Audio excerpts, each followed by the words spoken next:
శ్రీ గురుభ్యో నమః 2025 జనవరి నెల 11వ తేదీ శనివారంతో ప్రారంభమై 20వ తేదీ సోమవారంతో అంతమయ్యేటువంటి జనవరి నెల రెండవ 10 రోజులలో సింహరాశిలో జన్మించిన జాతకులకి ఫలితాలు సూచనలు సలహాలు క్లుప్తంగా 4 పాయింట్లలో తెలియజేయబోతున్నా. ముందుగా చిన్నపాటి గమనికలు. సోషల్ మీడియాలో ఎవరో ఒక సిద్ధాంతి గారు చెప్పారట, మరొక నాకు ముఖ్యమైన వ్యక్తి వచ్చి నా చెవిలో ఊదాడు. ఏమిటి అంటే 100 సంవత్సరాల క్రితం వచ్చిందంటే గ్రహస్థితి, తిరిగి ఈ సంవత్సరం వచ్చిందంటే ఆఫ్టర్ 100 years అట. ఏమిటి ఆ గ్రహస్థితి అంటే పుష్య పూర్ణిమట, ఆరుద్ర నక్షత్రం అట, భోగి పండుగట. ఈ 3 కలిసి వచ్చిన అద్భుతమైన రోజు 100 ఏళ్ల తర్వాత వచ్చింది అని ఏదో చెప్పుకుంటూ చెప్పాలి. అవగాహన లేకుండా చెప్పే మాట ఇలాగే ఉంటాయి. నా వయసు 65 సంవత్సరాలు. ఈ ఫీల్డ్లో 45 సంవత్సరాల నుంచి పంచాంగకర్తగా ఉన్నాను. గవర్నమెంట్ ఆఫ్ ఇండియా అప్రూవ్డ్ పంచాంగం. మేము చెప్పేటువంటి గణితాలు ఖచ్చితంగా నాసా వారి టైమింగ్స్కి ఖగోళంలో గ్రహ సంచారాలు సరిపోతాయి. ముష్టి పంచాంగాలు సరిపోవు. ఇంతకీ ఏమిటంటే 100 సంవత్సరాల క్రితం వచ్చిందన్నారు కదా, నేను చెప్తా. 2006వ సంవత్సరంలో పార్థివనామ సంవత్సరంలో జనవరి నెల 13వ తేదీ శుక్రవారం ఏమొచ్చిందో సార్, పుష్య పూర్ణిమ వచ్చింది, ఆరుద్ర నక్షత్రం వచ్చింది, భోగి పండగ వచ్చింది. ఆ తర్వాత దానికంటే ముందు 1987లో క్షయనామ సంవత్సరం జనవరి నెల 14వ తేదీ ఆ రోజు బుధవారం పుష్య పూర్ణిమ వచ్చింది, ఆరుద్ర నక్షత్రం వచ్చింది, భోగి పండగ వచ్చింది. మరి ఆ సిద్ధాంతి కదా ఆయన ఎవరో, ఆయన I think is not a పంచాంగ రైటర్. ఐ థింక్ ఆయన సిద్ధాంతే కాదని చెప్పాలి. ఇలాంటి మాటలు చెప్పిన కారణంగా ఊరక విభూతులు పెట్టుకొని ఉద్రాక్షలు వేసుకొని దండలు వేసుకొని చెప్పినంత మాత్రాన ప్రజల్ని మసిపూసి మారడికాయ చేస్తే తనకు ఉన్నటువంటి విద్వత్తు పడిపోతుంది. అలాంటి కార్యక్రమాన్ని ప్రసారం చేసినటువంటి యూట్యూబ్ ఛానల్స్ వారిని కూడా రెండోసారి చూడరు. కనుక ఇదంతా ఎందుకు చెప్తారంటే ఇదేదో 100 సంవత్సరాల క్రితం వచ్చేది, 100 కాదు, ఇటీవలే వచ్చినటువంటిది. ఇక నెక్స్ట్ సెకండ్ పాయింట్. ఈ 2014 జనవరి నెల 14వ తేదీ ఉదయం 8:55 ఖచ్చితంగా 8:55 భారత కాలమాన ప్రకారం జగద్రక్షకుని శ్రీ సూర్య భగవానుడు మకర రాశిలోకి ప్రవేశించేయడంతో ఉత్తరాయణ పుణ్యకాలం ప్రారంభమై సాయంత్రం సూర్యాస్తమయం దాకా పుణ్యకాలం ఉంటుంది. ఇది ఖచ్చితమైన సమయం. టెలిస్కోప్లో చూడవచ్చు. తిరుమల తిరుపతి దేవస్థానం పంచాంగం అదొక ముష్టి పంచాంగం. నేను ఇట్లా అన్నాను మాత్రం నేనేం బాధపడను, మీరేం బాధపడకండి. అలాగే శ్రీశైల దేవస్థానం పంచాంగం ఉంటుంది. ఈ 2 పంచాంగాల్లో పూర్వగణితమే. ఒకటి పుష్కరం ఒక రోజు ఉంటుంది, ఇంకొక పుష్కరం ఒక రోజు ఉంటుంది. దీంట్లో సంక్రమణం తప్పు ఉంటుంది. వీరి యొక్క పని కూడా అయిపోవచ్చింది. రేపు రాబోయే 2026వ సంవత్సరంలో సంక్రాంతి పండుగ. ఆ రోజు సంక్రమణం అర్ధరాత్రికి ఇస్తారు, రాత్రి 8 గంటలకు 9 గంటలకు ఇస్తారు. నరేంద్ర మోడీ గారు ఒక బ్రహ్మాండమైనటువంటి టవర్ క్లాక్ ఉజ్జయినిలో పెట్టాడు. అది ఋతువుని చెబుతుంది, ఏ గ్రహం ఎక్కడుందో చెబుతుంది, ఏ గ్రహం ఎట్టి చెడిపోతుందో చెబుతుంది, అన్ని చెప్పేటువంటి అద్భుతమైన విజ్ఞానంతో పెట్టారు. మరి వీళ్ళంతా 2026వ సంవత్సరంలో జనవరి 15వ తేదీ మకర సంక్రాంతి మేము 14 అంటాం. మేము ప్రూవ్ చేస్తాం. We are ready to prove. టెలిస్కోప్లో చూపించగలం. అలాంటి పంచాంగం నమ్ముకుంటారు తప్ప మేము చెప్పే వివరాన్ని నమ్మరు. నిదానంగా తెలుస్తే అలాంటి పంచాంగం నమ్ముకొని పప్పులో కాలేసిన వారు కూడా ఉన్నారు. కనుక జాగ్రత్తలు తీసుకోండి. దృగ్గణితాన్ని ఆదరించండి, దృగ్గణితాన్ని ఫాలో కండి. దృగ్గణితమే మీకు శ్రీరామరక్షగా నిలబడుతుంది. నెక్స్ట్ మరొకటి, ఫిబ్రవరి నెలలో కేవలం మొదటి వారంలో 2 రోజులు మాత్రమే తిరుపతి పట్టణంలో ఉంటాను. చాలామంది మొన్న మిస్ అయినారు, వాళ్ళకి నేను ఉన్నంత టైం దొరకక. కనుక ఎవరైనా అవకాశం ఉంటే 9348632385 ఆ నెంబర్కి కాల్ చేయండి, అపాయింట్మెంట్ తీసుకోవచ్చు. ఓన్లీ 2 days మాత్రం ఉంటాను, ఫిబ్రవరి 1st week. ఇక నెక్స్ట్ కర్కాటక సింహరాశిలో జన్మించిన జాతకులకి మొదటి పాయింట్.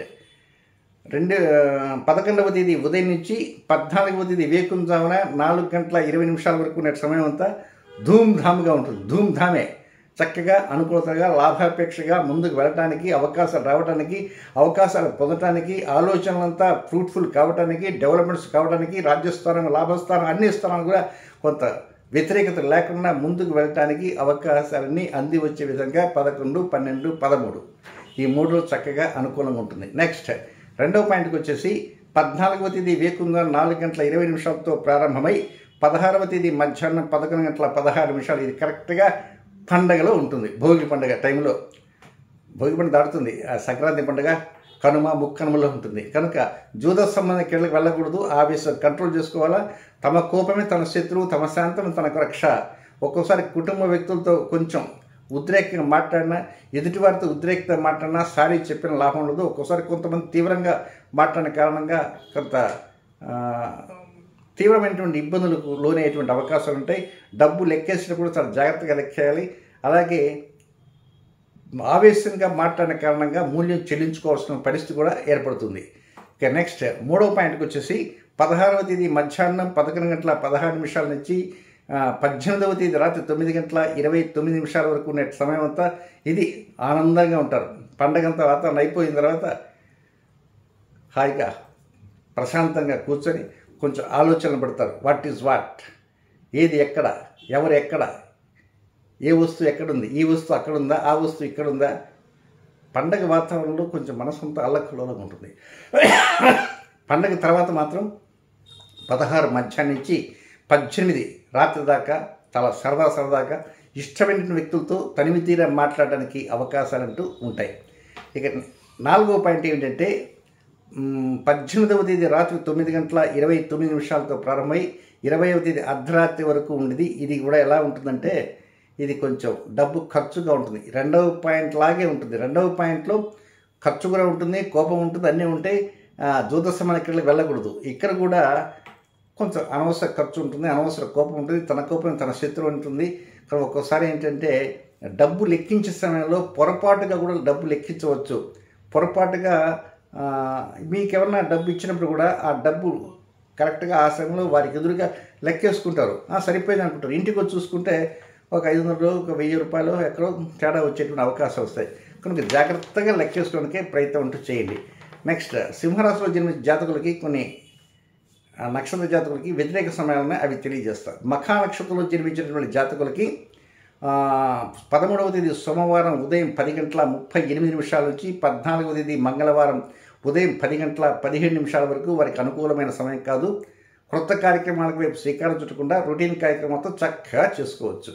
నెక్స్ట్ పూర్వ పలుగుని అంటే పుబ్బా నక్షత్రం జన్మించిన జాతకులకి 14వ తేదీ మంగళవారం ఉదయం 10:17 ప్రారంభమై 15వ తేదీ బుధవారం ఉదయం 10:28 వరకు ఉన్నటువంటి ఈ సమయం మాత్రం వారికి అనుకూలమైనది కాదు. క్రొత్త కార్యక్రమాలకు మొగ్గు చూపవద్దు.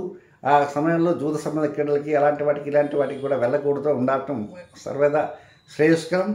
అయితే రొటీన్ కార్యక్రమం మాత్రం చక్కగా చేసుకోండి. ఏమంటే మీ రొటీన్ కార్యక్రమంలో జూదానికి కుదుర్చండి, ఇప్పుడు కూడా పోవచ్చని. జూదం మాత్రం వాళ్ళకి ఆ టైంలో కుదరదు. నెక్స్ట్ ఉత్తర నక్షత్రం 1వ పాదంలో జన్మించినటువంటి సింహరాశి జాతకులకి 15వ తేదీ బుధవారం ఉదయం 10:28 ప్రారంభమై 16వ తేదీ గురువారం మధ్యాహ్నం 11:16 వరకు ఉన్నటువంటి సమయం మాత్రం ఇది వారికి అనుకూలమైన కాదు. అన్ఫేవరబుల్ టైం, విసర్జనీయ సమయం. క్రొత్త కార్యక్రమాలకు శ్రీకారం మాత్రం చక్కగా చుట్టవచ్చును అని మాత్రం అనుకోవద్దు. పాత కార్యక్రమాలకే మొగ్గు చూపుతున్నారు. ఎందుచేతంటే ఒక్కోసారి ముందు వద్దు అనుకుంటారు, మళ్ళా ఉత్తర నక్షత్రం మొదటి పాదం వారు ఏమనుకుంటారేమో, ఏముంటుంది ఒకసారి చూద్దామని చెప్పి మళ్ళీ మొదలు పెడతారు. కనుక అది వారికి హెచ్చరికగా చెప్తున్నాను. ఎట్టి పరిస్థితుల్లో క్రొత్త కార్యక్రమాల్లో మొగ్గు చూపవద్దు. పాత కార్యక్రమాలనే చేసుకోవటం ఎంతైనా శ్రీరామ రక్ష అని గమనించండి. శుభం.